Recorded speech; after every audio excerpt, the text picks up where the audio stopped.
Welcome to the Quantum Business Book Club. We will finish this year looking at some of the Western world's favorite fantasy fiction novels, because these authors and these creators and these visionaries saw what was possible. I call it quantum business because every page I open bends time. I can sit across the table from genius like Huxley, Tolkien, and Le Guin. I can trade notes with minds who built entire realities during collapse. And now you are invited to join me. Each of these books reshaped how I lead, create, and play the long game. For me, reading isn't consumption. It's also not distraction. It helps me play the game to win.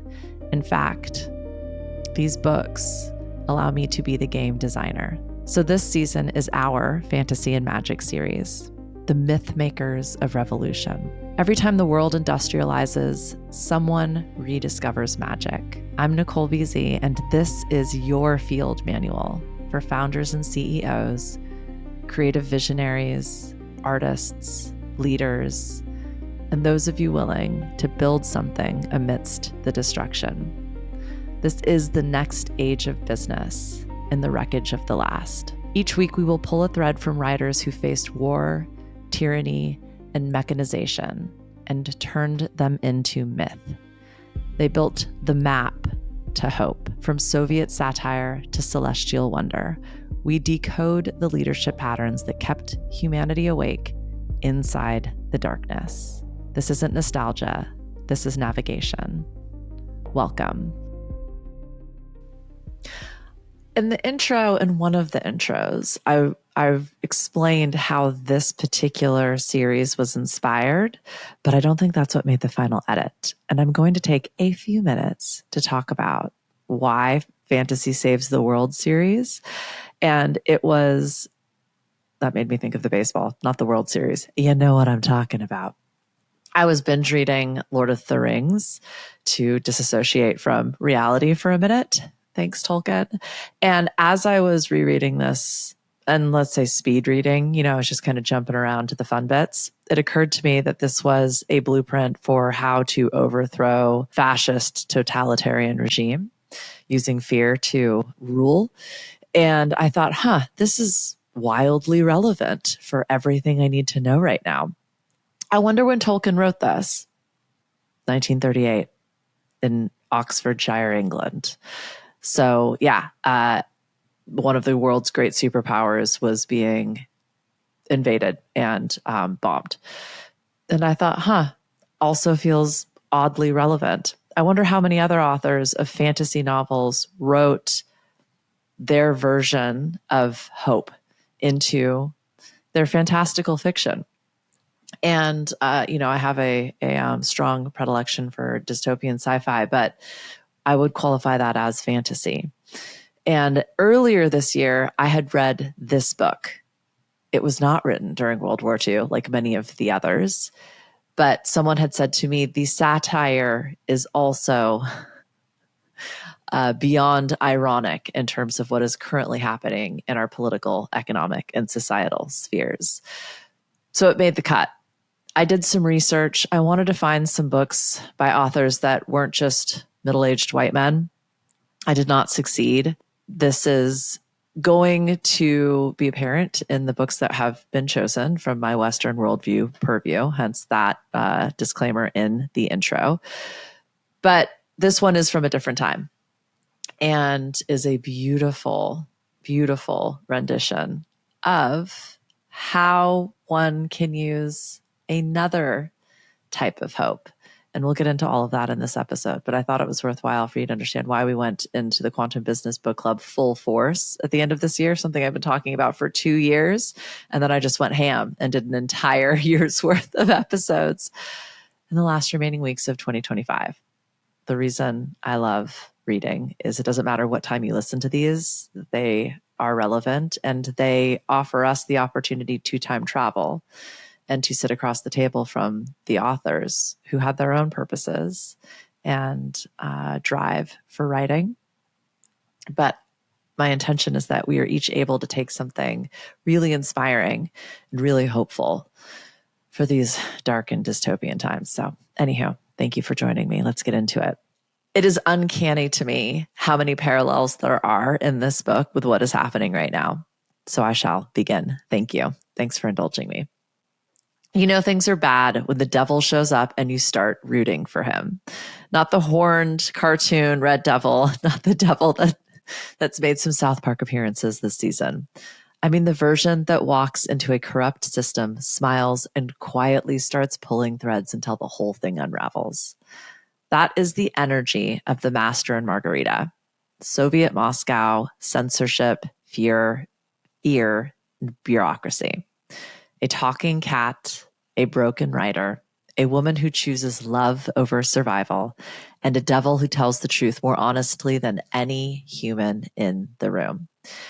If you are building anything real inside a culture that runs on fear, performance, and secret corruption, or blatant corruption, this book is not just weird Soviet satire. It is a leadership manual written in code. Today, we're talking about sacred rebellion, humor as armor, love as leadership, and what to do when the system around you is rotting from the inside. This is the Master and Margarita, and the devil is in the details here, my friend. So we will explore this field guide for staying human when the machine is losing its goddamn mind. Bulgakov wrote this book in a world where novels could get you killed. Stalin is in power. People are disappearing for telling the truth. Critics are not just petty, they are dangerous. Censors are not just annoying, they are life and death. Bulgakov watched friends vanish. He watched his own plays get banned. He burned his manuscripts and he rewrote them in secret. He kept trying to work inside the system until he finally realized something. You cannot argue with a machine that runs on fear. You have to out-weird it. So instead of writing a realistic critique of Stalinism, he writes a book that looks unhinged.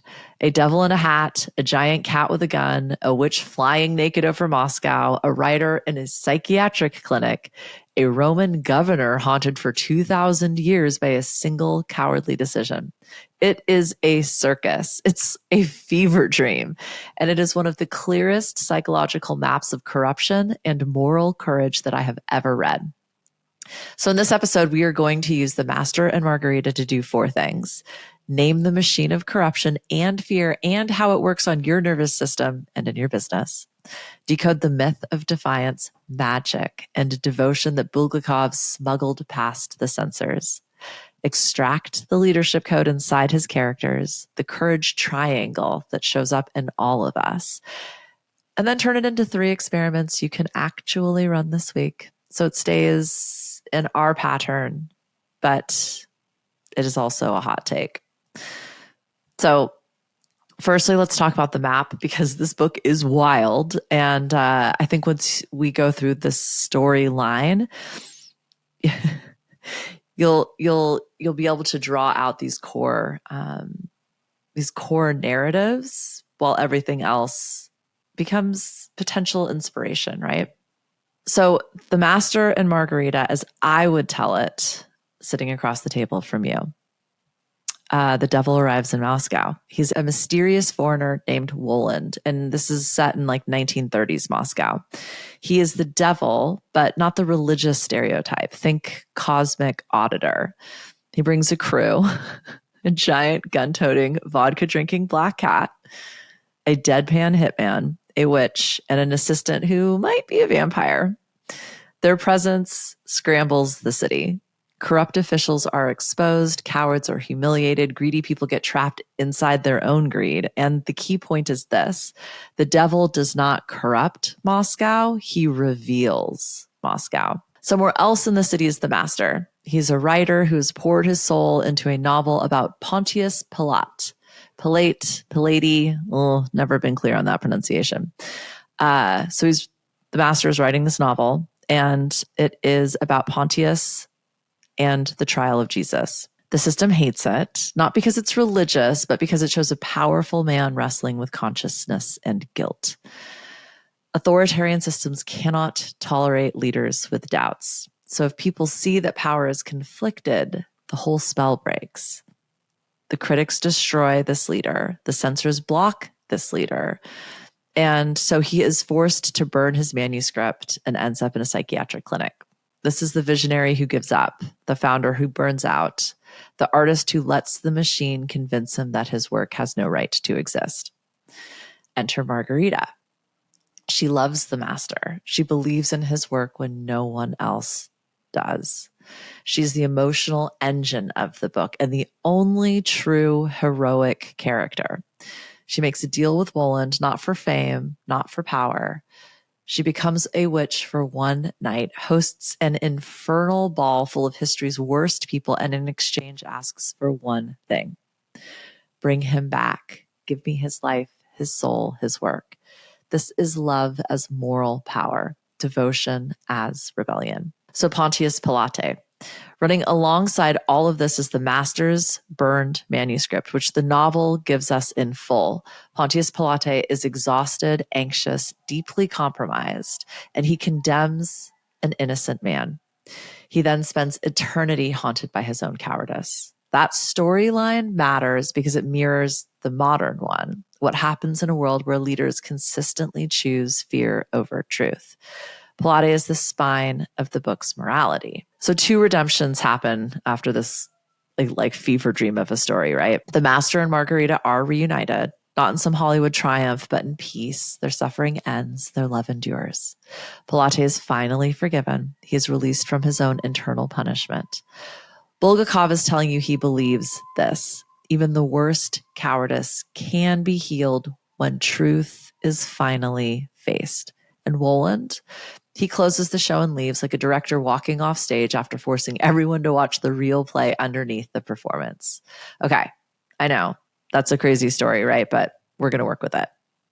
So the machine of corruption. We've got Woland as the truth teller, the cosmic auditor who exposes rot by walking through it. The master, who's the visionary who collapses under a system that punishes originality. Margarita, devotion in human form, the one person who refuses to abandon what she loves.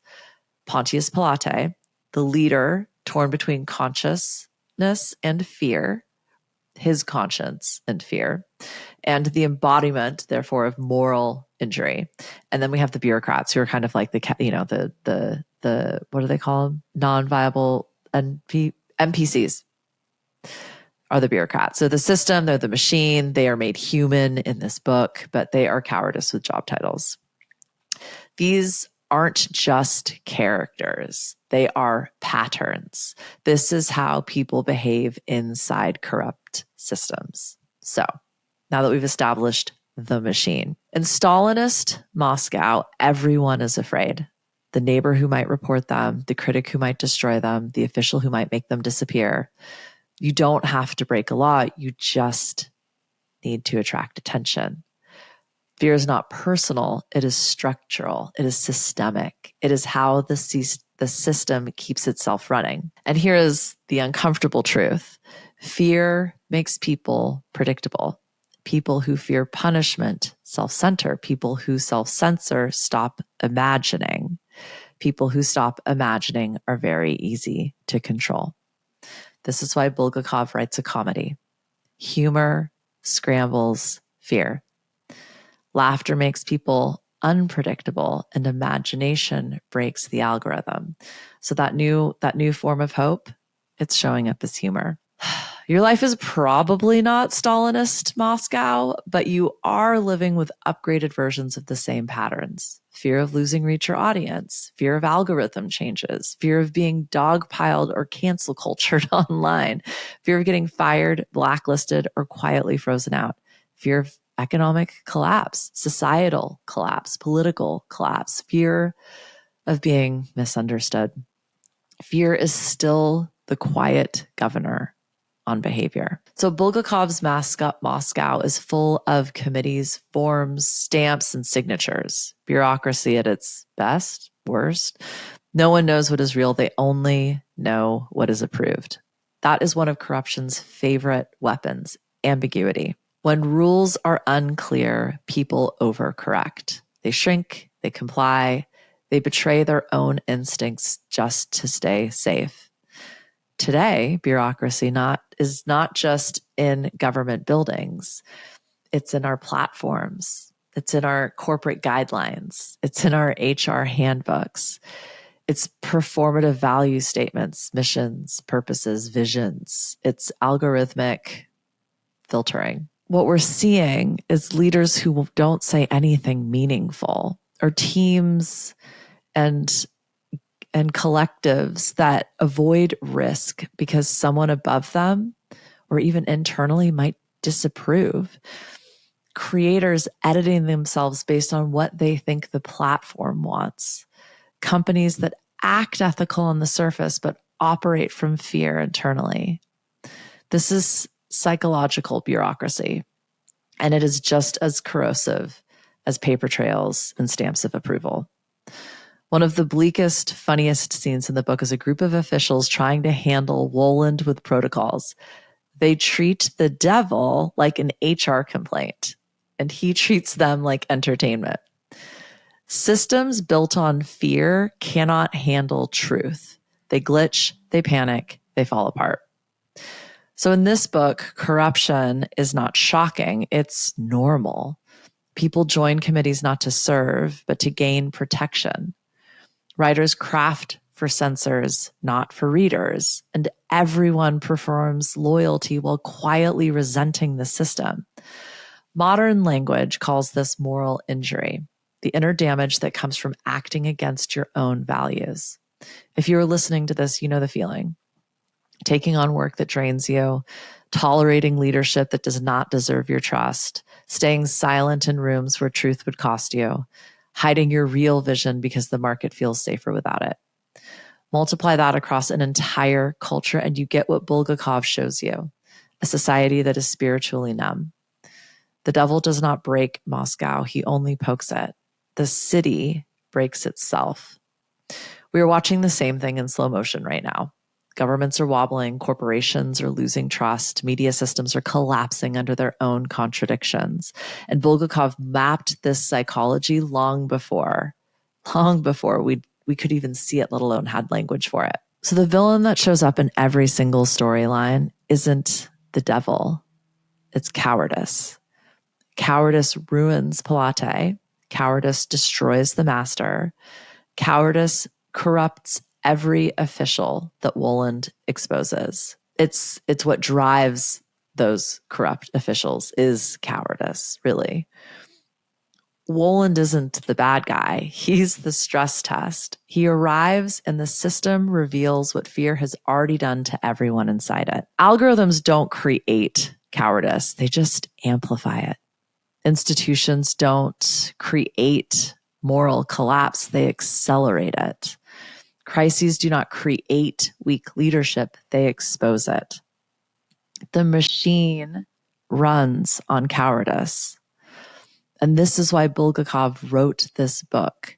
The devil is actually more honest than the state. Once a society becomes too dangerous for truth, satire becomes the only safe way to tell the truth. And far out, if I haven't been watching the comedian hosted late night shows and Saturday Night Live, Google it if you're not familiar. And apologies, I'm a huge SNL nerd. To get my news, it's mind-blowing. Anywho, I digress. Satire disrupts fear. Satire bypasses censors. Satire creates enough distance that people can look at reality without shutting down. God. Humor is a leadership tool. It disarms defensiveness. It opens possibility. It reveals absurdity. This is why so many visionary founders and artists naturally use humor when they are under pressure. It keeps them awake. It keeps them sovereign. It keeps them creative. In this context, humor is not entertainment. It is anti-corruption technology. Overlaying Bulgakov's diagnoses with our current symptoms, cancel culture, political polarization, economic precarity, always being watched, both online and now in the real world. platform dependent income. Each of these drives our fear, right? Then we've got this insane level of bureaucracy happening in terms of risk aversion, algorithms, this asynchronous, decentralized, adaptive world also involves 50 different decision makers. Like, who even signs off? Who sends it?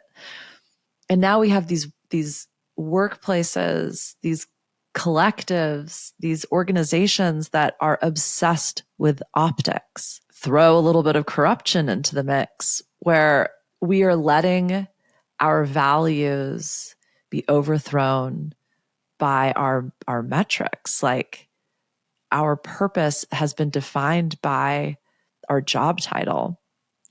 We don't know what's right and wrong anymore because we don't have the agency or the access to that level of morality. It's been written into our job descriptions. We are treating our lives and our work like it's a fucking video game where we need to get more points and fill up our health. It's like grab treasure in order to have enough resources to be able to get to the next level. And those constructs we used for support are now more interested in their own sustainability and longevity than they are in the individual people that create the structure in the first place. And now we're just letting everyone, quiet quit and gray marriage and show up on Zoom without cameras. We're literally just iterating each other's ideas. And for the most part, everything you see is now been created by AI. And you have leaders who are afraid to lead because being seen and being truthful has become too dangerous. And this isn't 1930s Moscow. This is just what's happening right here, right now. And what was the leader of the free world. So Bulgakov is giving us one major fucking lesson here. Corruption is almost impossible to defeat head on, but you overcome it with imagination. And yes, my friend, this is the pull thread. This is what we're seeing across all of these different blueprints for freedom, for hope, and for possibility. So if you're still with me, you aren't just a founder and you're not just an artist. You are an architect. You are building something honest inside a system that rewards the opposite. Bulgakov gave us a map. He showed us how to stay sane in a world that punishes honesty, how to stay creative in a world that rewards mediocrity, how to stay visionary in a world collapsing under its own illusions, how to stay human in a world obsessed with control. The only leadership that survives corruption is moral leadership. And something I've been talking about for years now is that value-aligned leadership, the kind rooted in truth, devotion, imagination, and a little bit of humor. My preference is dark humor, but that's just me. And that's why we're all here. We've looked at the Master and Margarita. We're familiar with the characters, the plot lines, the purpose, right? So I'm going to read a little bit more into it and just kind of share again what I discovered when I looked at this book, when I read this book through this lens. Bulgakov understood that you cannot dismantle corruption through direct confrontation. It's too paranoid, too slippery, too willing to hurt you to survive. You got to do something fucking weird. You got to make it look ridiculous. You expose it. You show people that the emperor not only has no clothes, the emperor is also boring with a micro penis. Sorry, that was South Park. Anywho, you don't want this corrupt leader to send in a heroic activist. God, it's like wild to me how play by play this is playing out. But anywho, we don't want to send a prophet or a martyr in. We want to tap in the devil, not as a cartoon villain, but as a sharp, elegant, slightly bored truth teller who walks into the machine and behaves as if it has no authority over him at all. This is the first act of defiance. Acting like a rotting system does not get to define your reality. I'm going to read that one again for those of you in the back. Act like a rotting system does not get to define your reality. So, the devil as truth teller. This is the twist for most readers. The devil is not the villain. The system is. Wolland exposes petty officials. He humiliates greedy bureaucrats. He listens to people lie to themselves and then lets the consequences unfold. He is not actively corrupting anyone. He is simply taking their mask off. In a corrupt society, evil does not always have to create new damage. Sometimes it only has to hold up a mirror. That is Wolland. That is also what collapse does to us on a global scale. Our modern Wolland looks like the systemic breakdown. Climate crisis, economic instability, tech moving faster than ethics. The illusion of control is crumbling. When your world gets weird, it is not always punishment. Sometimes it is exposure. So Bulgakov used magic instead of realism, used fantasy and imagination instead of historical narrative. Realistic criticism would have gotten him killed. So he uses fantasy as camouflage. Magic lets him tell the truth without getting pinned down. No censor can say the talking cat is clearly about the Central Committee. Magic also works on the nervous system. Realism argues. Magic bypasses debate and goes straight to emotion. Fantasy is pattern recognition disguised as play. It lets you feel the pattern before you can argue it away. That is why this series you are listening to is about fantasy and magic and not just serious business books. What if fantasy isn't escapism? What if it's actually training for reality? The most powerful character in the story is not Wolland and not the master. It is Margarita. But she has no official power, no title, no institutional clout. What she has is devotion, faith, belief, magic. Everyone else folds. Pilate to fear, the master to despair, the bureaucrats to self-interest. But Margarita refuses to abandon what she loves. She risks everything, not to become important, but to restore someone else's life and voice. That is radical leadership. Bulgakov is saying something quietly explosive. Love is a more powerful force than fear inside a system that runs on fear. Devotion is what breaks the spell.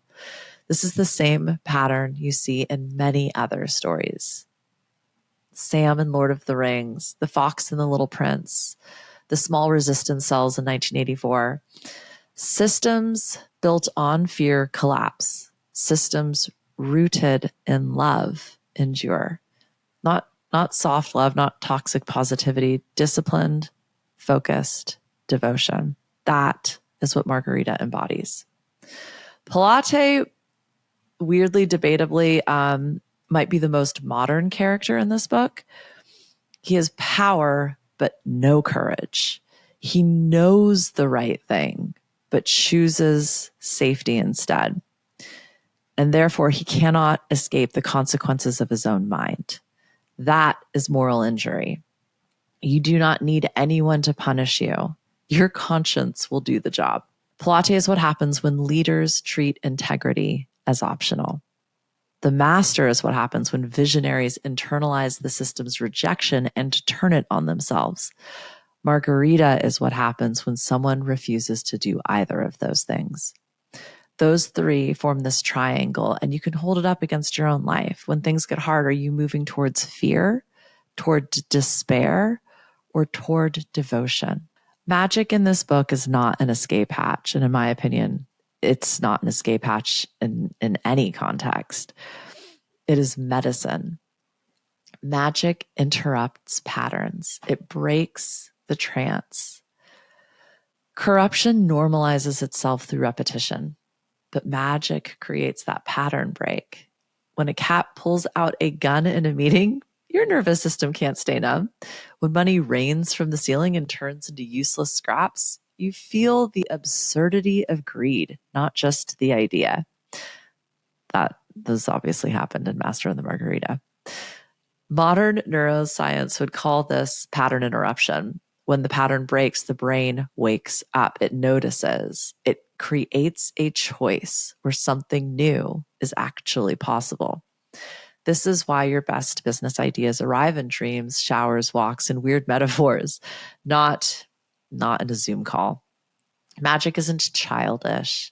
It's what makes your mind malleable. Magic is neuroplasticity. So here's the pattern stripped down. Corruption collapses when imagination returns. Cowardice collapses when devotion arrives. Fear collapses when truth speaks without permission. The myth of this book is that simple, and it is incredibly useful for you, for me, for us right now. You don't have to topple institutions. You can just build your own idea. You can create offers, teams, communities, and cultures where truth is normal and imagination is oxygen. Margarita does not defeat the system. She just refuses to let it kill what she loves. Woland doesn't overthrow Moscow. He reveals it and walks away. You're going to face the same basic choices. Shrink, burn out, or choose devotion and build something differently. Okay, we've got the machine, we've got the myth. Now let's rewrite this operating system. Bulgakov was not writing a sermon. He wasn't recreating code. He was showing us the way we work, the way we think, the way we feel, our psychological patterns. Here are 5 ahas, as I kind of pulled out, having now reread this book multiple times, some of which we've discussed, but let's just break it down. That courage triangle I was kind of talking about, this that you can overlay. Fear, despair, devotion. Every main figure in this book is one corner of the triangle. Palade is fear, the master is despair, Margarita is devotion. Palade represents leaders who know better but choose safety. The master represents visionaries who give up when there's no external validation. Can you relate to that one? Margarita represents people who stay loyal to what matters, even when every structure around them says, let it go. Fear makes you small and frozen. Despair makes you invisible. Devotion activates and aligns you. Devotion isn't about always feeling good, let's be clear. It is the choice to turn suffering into direction. So when you hit a wall at work, ask yourself honestly, which point of this courage triangle am I sitting in right now? Fear, despair, or devotion? So importantly, or perhaps hopefully, you can ask, what would a devotional next step look like instead? Number 2, truth without permission. Woland's entire power comes from one behavioral choice. He refuses to wait for permission before telling the truth. He does not ask the machine to validate his perception. He walks in as if reality is already approving, is legal. Like he's already gotten that stamp. That is leadership that terrifies corrupt systems. And also, it will defy your own internal people pleaser. The Woland effect has 3 steps. Name the obvious thing everyone is pretending not to see. Whew, gosh, that is, I do that a lot. It is uncomfortable. Refuse to play the little game that keeps the system alive. Make cowardice visible without sugarcoating. So yeah, it's pretty obvious how this shows up. Talking about all of the potential risks and fears in a meeting where we're discussing a new idea.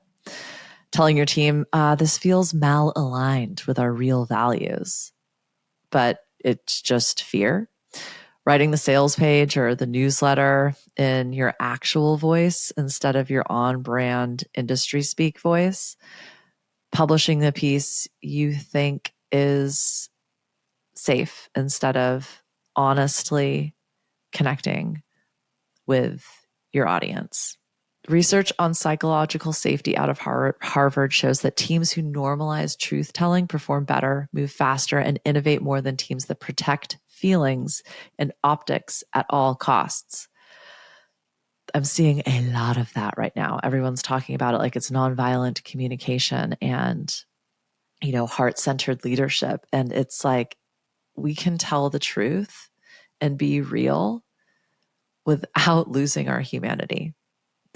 Truth creates speed. Truth reduces friction. Truth clarifies who is really with you. Margarita may have seemed unhinged, but devotion, and we talked a little bit about this in the last episode as well, like it is the level 5, 6 of leadership, as I like to think about it. It is the leader you want to follow when no one even asked you to. Margarita has no formal power. What she has is a refusal to betray what she loves. That devotion gives her access to wild agency. She becomes the access of the story. Leadership is not the ability to control other people. It is the willingness to protect what is sacred at all costs. So yeah, that is your mission. That is your creative voice. It is your dignity and your team's dignity and your community's dignity. It is your boundaries. It is your sense of play. It is your values, your principles at your core. If you protect those, they will grow. If you abandon them to stay safe, they will die. Corruption destroys leaders who are attached to status. It clarifies leaders who are devoted to meaning. So Pilate showed us that moral injury is the real enemy. He shows us what happens when leaders ignore conscience and their own consciousness. He does what is expedient, not what is right. He betrays his own inner knowing to keep the peace. After that, his punishment isn't hellfire. It is his own mind. Moral injury is what happens when there is a gap between your values and your actions. And founders and creatives, it looks like chronic self-doubt, burnout that doesn't heal with rest, strange paralysis around decisions, that paralysis analysis, and feeling like a fraud even when you are competent. Not because you are weak, but because the system knows you are out of alignment. Pilate is the warning label. Avoid the truth and your own psyche will become the prison.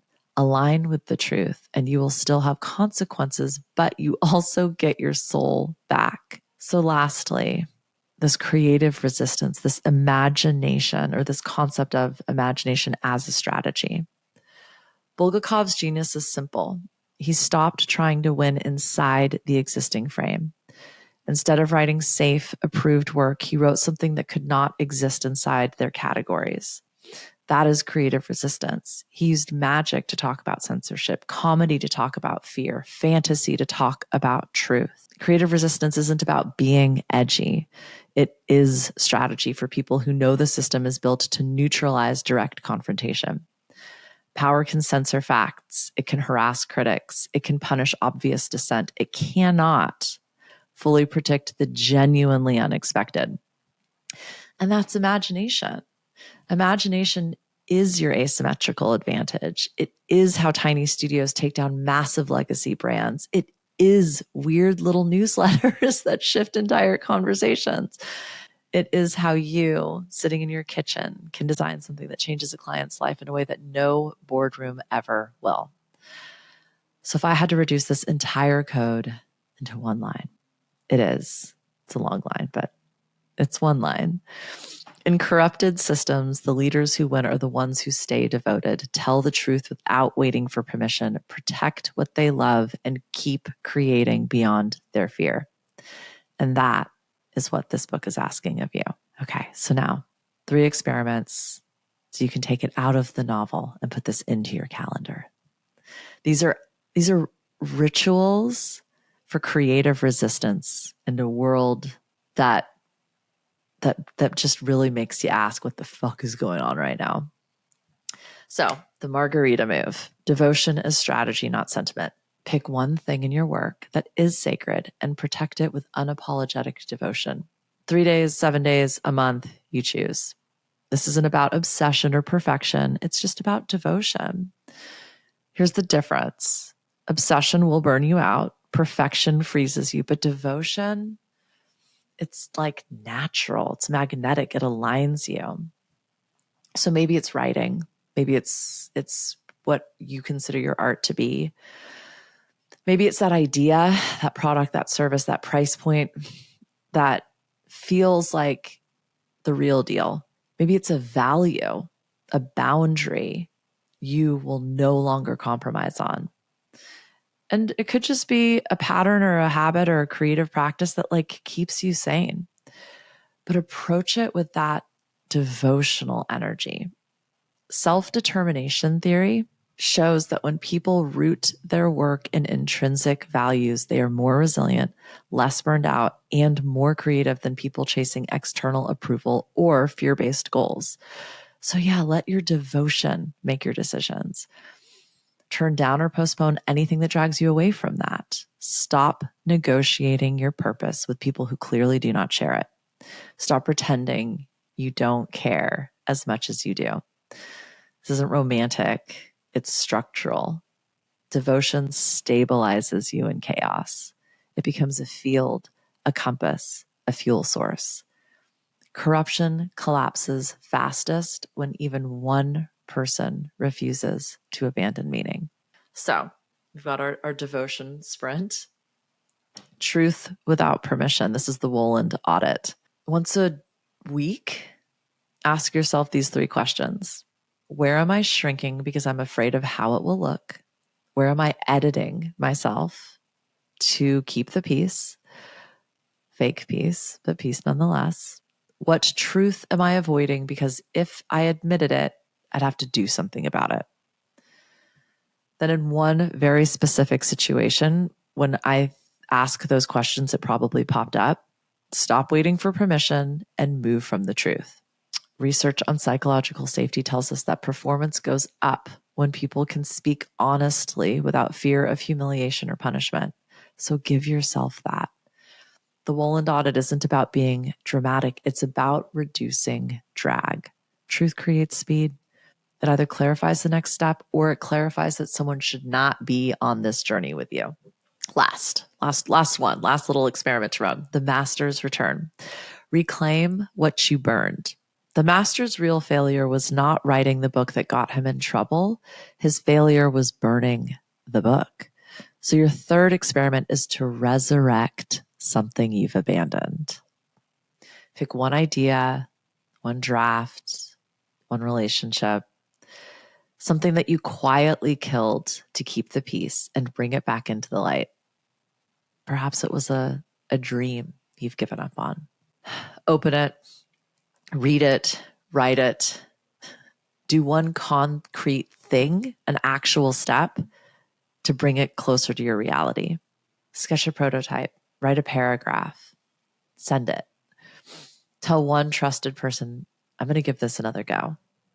A 2020 study in the Journal of Applied Psychology found that revisiting abandoned creative ideas reactivates dormant neural pathways and restores a sense of creative identity. So when you bring back something you burned, you're not just reviving a project, you're reviving a part of yourself. That is the opposite of despair. This is the master's return. Okay, so we have devotion keeping you aligned, truth keeping you sovereign, and reclamation keeping you powerful. These 3 experiments allows you to operate outside of the machine. You become unpredictable in the best way. And this is exactly what a corrupt system cannot handle. Stop pretending you are still negotiating with the old system. You already left in your heart that what is why you are listening to this and you're still with me. Your job now is to let your physical reality catch up with this like mental, spiritual, emotional evolution. You don't have to burn your whole life down. Just stop dealing with these dead structures to validate yourself, your work, your life. So yeah, notice like, where are you acting like Pilate, trying to keep everybody else happy? So if you are in the new book, in the new world, building the new thing, ask what tiny action would match that reality. Stop sanding down the edges to be taken seriously. It's okay if you're sharp, right? It's okay if you're a little dangerous. The machine will consume you if you let the parts that feel too edgy, too playful, too mystical, too magical, too punk, too extra, too much, slow down, disappear, get dull. It's these elements that confuse the machine that will collapse the system because you don't fit into their neat little filing cabinet anymore. So let your freak flag fly, my friend. Do something extra this week, please. If not for you, for me. Not as performance, but as a relief. Be unpredictable. Surprise yourself. And see what gets easier when you stop trying to be legible to people who can't read you anyway. And then lastly, devotion wants a date, right? Put something on your fucking calendar. Do whatever you need to do to make it happen. Your devotion is real. It's just not getting the same love as everything else has been.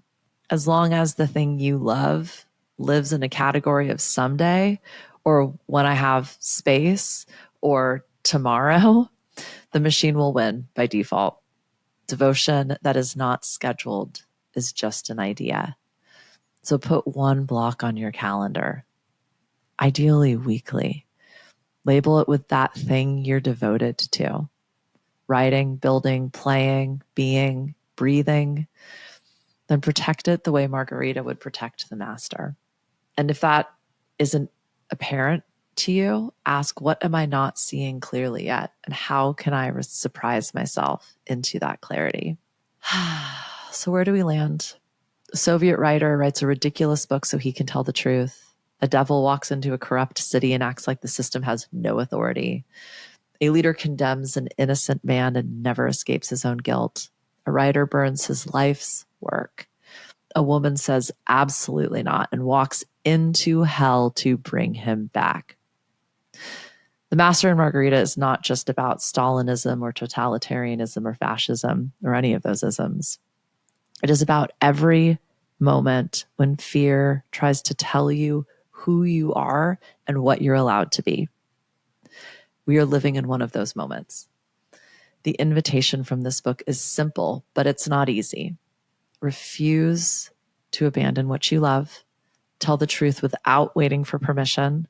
Stop burning your own work to make frightened people comfortable. And please, my friend, please accept the invitation to use humor, magic, and imagination as serious leadership tools. The machine is loud, corruption is exhausting, and cowardice is contagious. But so is courage, so is devotion, so is creative rebellion. If the devil walked into your life today as a cosmic auditor, what would he expose? Where are you playing small in a way that insults your own soul? Where are you pretending you do not know what you already know? You do not need to be perfect. You do not need to be fearless. You just need to move 1 degree closer to devotion. Because in the end, it isn't the devil who decides the story. It is the people who choose love over fear, truth over performance, and creation over collapse. This has been the Master and Margarita, my friend. You are listening to the Quantum Business Book Club. This is navigation, not just nostalgia. So please go protect something sacred. Thank you for being here.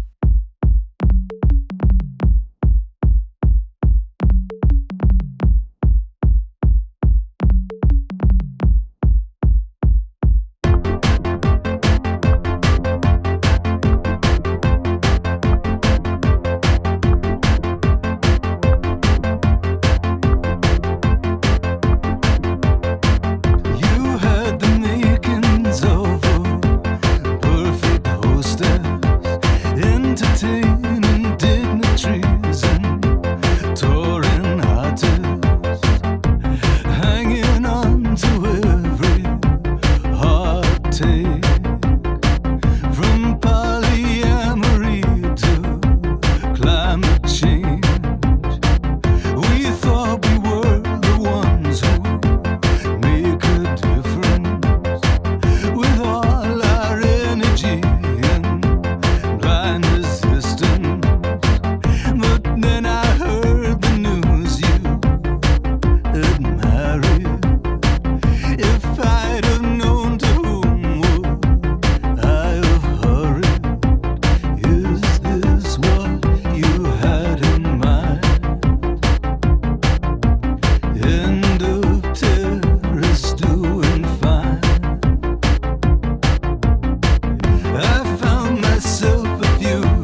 Is this what you had in mind? End of terrace doing fine.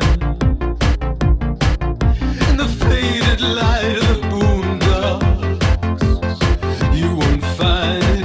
In the paranoid chatter of your friendly dealer, you won't find it. In the bursting filing cabinet of your analyst, you won't find it. In the gaunt faces of your dead